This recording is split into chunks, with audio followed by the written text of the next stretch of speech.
एक सज्जन आए, अपने बेटे को साथ लेकर आए थे। वो बेटा 12वीं में था। बोले मेरा सपना है कि मैं इसे कंप्यूटर साइंस पढ़ाऊंगा, वो भी एकदम किसी टॉप की जगह से। वो चाहते थे वो आईटी क्लियर कर ले। बहुत पहले की बात है। वो बेटा बैठा हुआ है सामने, उसकी शक्ल पर ही लिखा है छपरी। उससे 2-4 मैंने सवाल पूछ दिए फिज़िक्स के, बहुत साधारण से एकदम। तो इधर उधर बगले झांक रहा है और उसको लाज भी नहीं आई कि उसे कुछ नहीं आता। जो सवाल पूछे थे वो 11वीं के मैकेनिक्स के थे, वो 12वीं पूरी कर रहा था, उसे कुछ नहीं आता।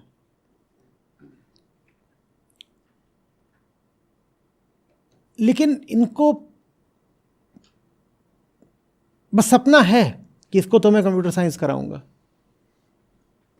वो भी इसका हो जाएगा। ये बहुत शार्प है, वैसे बहुत शार्प है, बस इनअटेंटिव है, कभी कभी ध्यान नहीं देता, बहुत शार्प है। 11वीं में नंबर कितने आए थे? 56। मैंने कहा अगर अब तक 56 तो आगे 56 भोग कैसे होगा?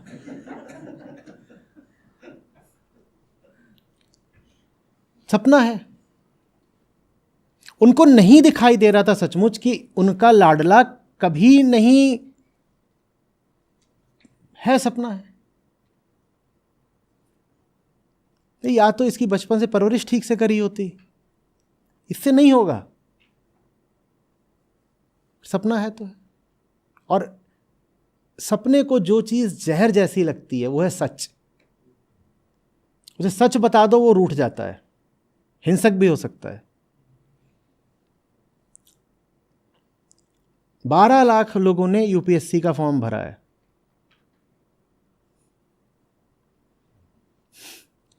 आखिरी सूची में 1000 भी चयनित नहीं होते।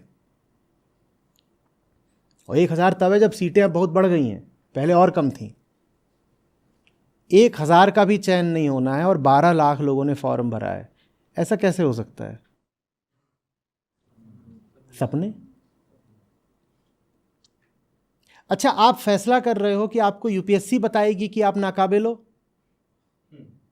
आप बस इंतजार कर रहे हो कि यूपीएससी आपको बताए कि आप नाकाबिल हो। वो भी तब मानोगे जब यूपीएससी 4 या 6 बार बताएगी।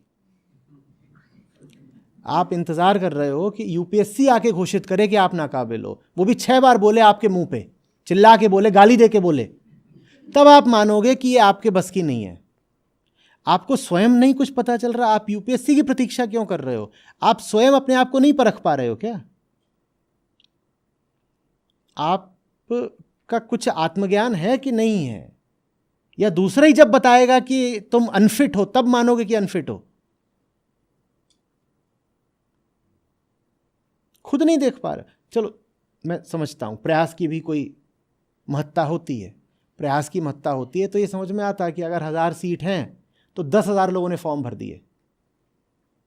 जो थोड़ा नीचे वाले थे वो भी बोले कि हम प्रयास तो कर सकते हैं ना। 10,000 समझ में आता है, 10 लाख नहीं समझ में आता। 10 लाख का तो मतलब ही यही है कि तुम एकदम ही बेहोश सपनों में जी रहे हो, एकदम बेहोश। और उसका नतीजा जिंदगी बर्बाद, जवानी बर्बाद। 6 साल 8 साल, 6 साल 8 साल में भी जो मुक्त हो जाए उसका सौभाग्य है। हमारे जैसे सपने होते हैं, हम तो जिंदगी भर उनसे आज़ाद नहीं हो पाते। एक जवान आदमी के पास जवानी में कुछ करने को नहीं है क्या कि वो बुढ़ापे की चिंता से परेशान है? ये प्रश्न होना चाहिए ना। आप जितने भी साल के हो, आप 20-30 साल के हो, आपको बुढ़ापे का ख्याल आ क्यों रहा है? जवान आदमी पेंशन का ख्याल कर क्यों रहा है? तुम्हें आज की चुनौतियां झेलनी है ना, तुम्हें आज जिंदगी जीनी है, तो पेंशन का ख्याल क्यों आ रहा है? जब मैं आईआईएम में था, प्लेसमेंट में बैठ रहा था, उस वक्त भी मेरे पास मेरी सरकारी नौकरी थी। मैं एकेडमी से लीव ले करके गया था एमबीए करने। तो मेरा इंटरव्यू हो रहा था, तो उन्होंने सीवी देखा मेरा, तो बोले you are qualified UPSC officer. मैंने कहा हाँ। तो बोल रहे then you should join the government, the bureaucracy, not us. Private sector bank था एक, देश का सबसे बड़ा बैंक जो है प्राइवेट सेक्टर का। बोले आप उनको ज्वाइन करो, हमें क्यों ज्वाइन कर रहे हो? मैंने ठीक है देख रहा हूँ। बोले नहीं वही सही है, उसमें पेंशन मिलेगी, हम आपको पेंशन थोड़ी देंगे। और वो मुझे लगा ये थोड़ा सा विनोद प्रिय आदमी है, मजाक कर रहा है। वो गंभीर था, वो सचमुच ये कह रहा था कि तुम आज की उम्र में, मैं 24 साल का था, तुम आज की उम्र में पेंशन की सोचो। और ये बात मुझे बड़ी रोचक लगी थी कि 24 की उम्र में मुझे कहा जा रहा है कि तुम अपनी सरकारी नौकरी करना क्योंकि उसमें पेंशन मिलती है। कब? आज से 40 साल आगे की मैं क्यों सोचूं? मेरे पास जीने के लिए आज का दिन है और आज की चुनौतियां हैं। अर्जुन कुरुक्षेत्र में खड़ा हुआ है, सामने उसके सेना है, वो कह रहा है 40 साल बाद क्या होगा, बाल सफ़ेद हो जाएंगे, चलो भाई एडवांस में सब मेहंदी वेहंदी खरीद के रखो। मैं 40 साल बाद अपने बाल सफ़ेद कैसे करूँगा और कौन सी बैसाखी पकड़ूँगा, और मैं इनका ख्याल करूँ या अभी मैं देखूँ कि मेरे तरकश में तीर कितने हैं और दुश्मन की ताकत कितनी है। तो एक युवा व्यक्ति को ये पेंशन के ख्याल कैसे आते हैं और ओल्ड एज सिक्योरिटी का ख्याल कैसे आता है, ये मेरे खोपड़े से बाहर की बात है।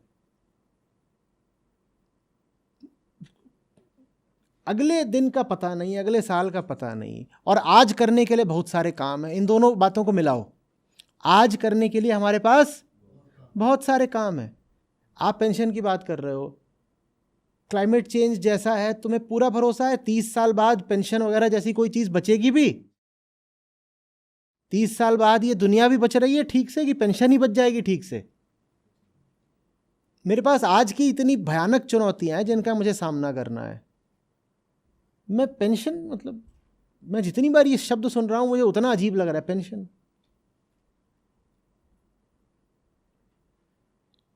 और पेंशन में तो फिर भी चलो पक्का होता है सरकार दे ही देगी, पेंशन के नाम पे बच्चा पैदा किया है कि ये मेरी पेंशन बनेगा। वो टेंशन पेंशन